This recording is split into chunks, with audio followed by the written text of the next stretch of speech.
Tom Edwards was an average young man, spending his days at the office and his nights with friends or on his phone. Life was predictable until the day he received a peculiar email from an unknown sender.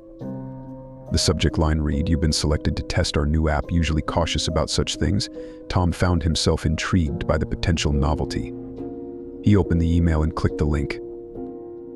The app, called Visionary, promised to enhance his phone's camera to see things beyond the normal spectrum. See what others can't, it boasted.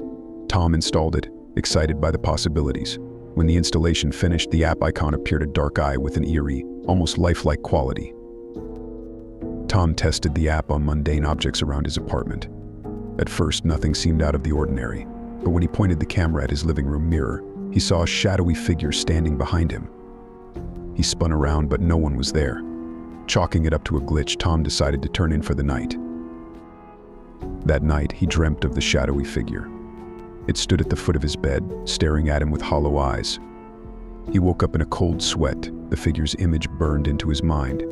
As days passed, he began seeing the figure in more places, reflections, photos, even on his phone's lock screen. Tom confided in his best friend, Lisa, who was skeptical but agreed to check out the app. When she used it, she too saw the shadowy figure, but only in Tom's presence. They decided to dig deeper, searching online for any information about the Visionary app. What they found was chilling: multiple reports of users experiencing similar hauntings, and some had gone missing. Determined to get rid of the app, Tom tried uninstalling it, but it wouldn't budge. His phone started glitching more frequently, showing the shadowy figure even when the app wasn't in use. The figure began to manifest physically, appearing in corners of rooms and following Tom wherever he went. Lisa suggested they visit a tech expert who might help. The expert, a middle-aged man named Martin, agreed to take a look at Tom's phone. As soon as he saw the app, his face grew pale. He had encountered a similar case before, and the outcome wasn't good. Martin explained that the app seemed to be a conduit for a malevolent entity, feeding off the user's fear. The more Tom tried to get rid of it, the stronger it became. The only solution, Martin suggested, was to destroy the phone and cut off the entity's access. Reluctant but desperate, Tom agreed.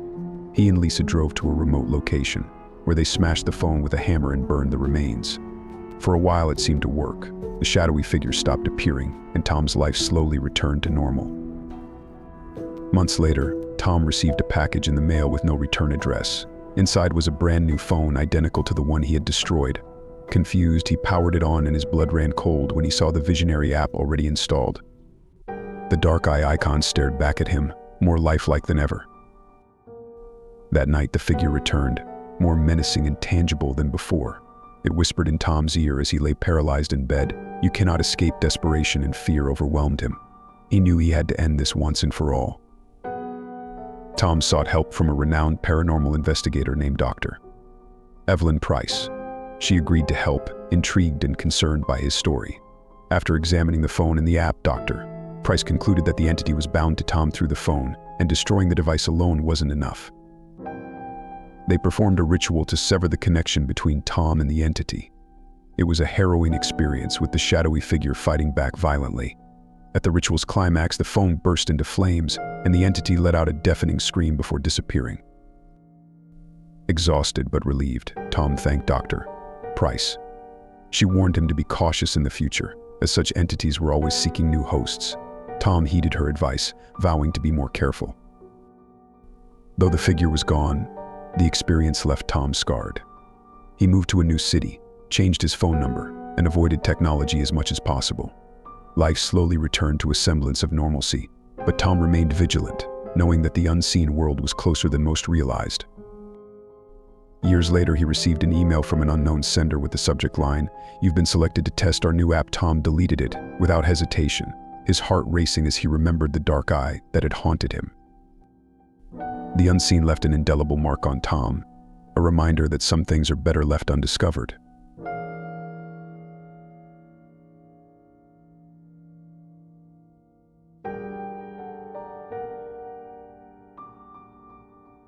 Rebecca was a tech-savvy college student, always on the lookout for the latest apps and gadgets.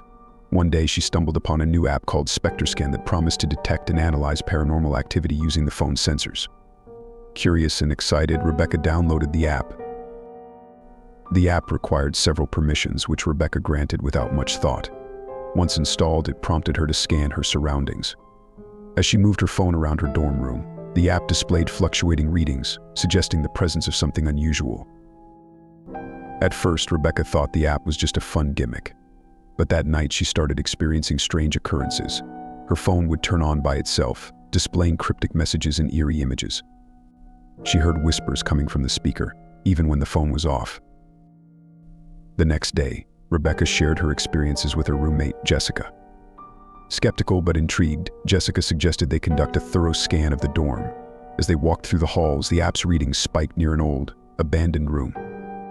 The door was locked, but they could feel a cold draft emanating from within. Rebecca and Jessica managed to find the janitor, who reluctantly unlocked the door for them. Inside, the room was filled with old furniture covered in dust. As they scanned the room, the app displayed an ominous message: entity detected. Suddenly, the door slammed shut, and the temperature dropped. A dark, shadowy figure emerged from the corner, its eyes glowing with malevolence. Rebecca's phone vibrated violently, displaying a new message: it is here. Panicked, they fled the room, but the presence seemed to follow them. Rebecca's phone continued to act erratically, the Spectre Scan app now showing live footage of the entity pursuing them. Over the next few days, Rebecca's behavior changed. She became withdrawn, obsessed with the app, and spoke in a strange, guttural voice. Jessica noticed that Rebecca's eyes had a dark, vacant look, and she started to fear for her friend's safety. One night, Jessica found Rebecca in the abandoned room, standing in a trance-like state. The entity was there, whispering to her through the phone. Jessica grabbed the phone and tried to uninstall the app, but it wouldn't budge. The entity's voice grew louder, threatening to consume them both. Desperate, Jessica smashed the phone against the wall, but instead of breaking, it seemed to absorb the impact, glowing with an eerie light. The entity grew stronger, its form becoming more solid and menacing. Jessica sought help from a professor who specialized in folklore and the paranormal. Professor Evans listened to their story and agreed to help. He explained that the entity was a malevolent spirit bound to the digital world through the app. To sever its connection, they needed to perform a ritual using the phone as a conduit. The ritual was complex and dangerous, requiring precise timing and ancient incantations. As they prepared, the entity grew more aggressive, attacking Rebecca's mind and body. She convulsed on the floor, her eyes rolling back as the entity fought to maintain control. Professor Evans began the ritual, chanting in a language long forgotten. Jessica held Rebecca's hand, whispering words of comfort as the room filled with a blinding light. The entity screamed in rage, its form flickering as the ritual took effect. The entity manifested fully, a towering shadow with burning eyes. It lunged at Professor Evans, but an invisible barrier repelled it. The phone vibrated violently, the screen displaying a chaotic swirl of images and symbols. With a final, powerful incantation, Professor Evans shattered the phone, releasing a burst of energy that enveloped the entity. It writhed and screamed, its form disintegrating into nothingness. The room fell silent, the oppressive presence lifting as the entity was banished. Rebecca collapsed, unconscious but free from the entity's grip. Jessica and Professor Evans breathed a sigh of relief, knowing they had narrowly escaped a terrible fate. Rebecca slowly recovered, her memories of the possession hazy but terrifying. She and Jessica moved out of the dorm, seeking a fresh start away from the haunting memories. They remained close, their bond strengthened by the ordeal. Professor Evans continued his research, more determined than ever to uncover the mysteries of the digital and paranormal worlds.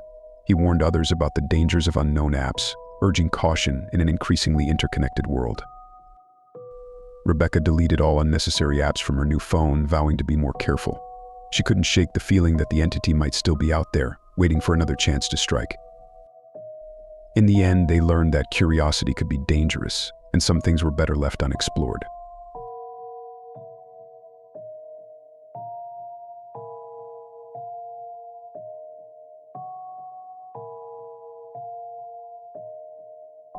Eric was a software developer with a penchant for exploring the dark corners of the internet.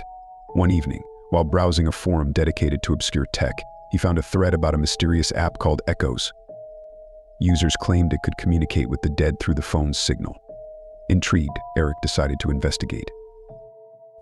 He downloaded the app from a sketchy third-party site, ignoring the numerous warnings. The installation process was slow, the progress bar inching forward as if reluctant to complete. When it finally did, a new icon appeared on his screen, an old-fashioned radio with an unsettling static effect. Eric opened the app, which greeted him with a simple interface and a single button labeled Listen. He tapped it, and the screen filled with static, accompanied by a low, droning hum. For a few minutes, nothing happened. Then, faint voices began to emerge from the noise, whispering unintelligible phrases. As the days passed, the voices grew clearer. They called out to him by name, revealing details about his life that no one else knew. Eric's curiosity turned to obsession as he spent hours each night listening to the voices. He started to believe that he was indeed communicating with the dead. Eric's friends noticed his increasing isolation and strange behavior. His best friend, Sarah, confronted him about it, but he dismissed her concerns. Determined to help, Sarah decided to investigate the app herself. She found horror stories online about users who had been driven mad or disappeared after using echoes. Sarah tried to warn Eric, but he was too deep into the app script to listen. One night, she visited his apartment, only to find him sitting in the dark, the app running on his phone. The voices were louder than ever, now pleading and demanding. Sarah grabbed the phone and tried to uninstall the app, but it refused to go. The voices grew angry, the static turning into a deafening roar. In a panic, Sarah smashed the phone against the wall, breaking it into pieces. Without his phone, Eric seemed to improve for a while. He reconnected with friends and started to return to his normal routine. But the respite was short-lived. He began hearing the voices even without the app, whispering to him from electronic devices and through the static of his TV and radio. Desperate for answers, Eric visited a tech expert who specialized in the paranormal. The expert, Dr. Morgan, explained that the app had opened a gateway, allowing malevolent spirits to latch onto Eric's digital footprint. The only way to sever the connection was to isolate himself from all technology. Reluctantly, Eric agreed. He moved to a remote cabin with no internet or cell service, hoping to escape the voices. For a while it seemed to work. The silence was a welcome relief, and Eric started to feel like himself again. One stormy night, Eric's peace was shattered by a knock at the door. He opened it to find a package with no return address. Inside was a new phone, eerily similar to the one he had destroyed. Against his better judgment, Eric powered it on, and the Echoes app was already installed. The moment the phone activated, the voices returned, louder and more insistent. They taunted him, revealing their intent to drag him into their realm. Eric realized that the spirits were not just voices, they were entities that thrived on fear and despair. Eric reached out to Dr. Morgan again, who suggested a drastic solution, a ritual to close the gateway for good. The ritual required specific items and a precise incantation to be performed at the stroke of midnight. Dr. Morgan warned that the entities would fight back, and the process would be dangerous. On the night of the ritual, Eric and Dr. Morgan prepared the cabin. They drew protective symbols on the walls and placed candles around the room. As the clock struck midnight, they began the incantation. The air grew cold, and the cabin filled with an oppressive presence. The entities manifested, dark and shadowy figures with glowing eyes. They attacked with a fury, trying to disrupt the ritual. Eric and Dr. Morgan held their ground, chanting louder and more urgently. The phone vibrated violently, emitting a high-pitched wail. With a final, powerful chant, the phone exploded in a burst of energy, and the entities let out a collective scream before vanishing. The cabin fell silent, the air clearing as the gateway closed. Exhausted but relieved, Eric thanked Dr. Morgan. The experience had left him shaken, but he was determined to rebuild his life. He moved back to the city, but this time he was cautious with technology, avoiding any unknown apps and staying away from the dark corners of the internet. Sarah and his friends supported him, helping him regain a sense of normalcy. Though the voices were gone, Eric couldn't shake the feeling that the entities were still out there, waiting for another chance. He learned to live with the lingering fear, using it as a reminder to be careful in an increasingly connected world. The Echoes had taught him a valuable lesson: some signals are better left unheard.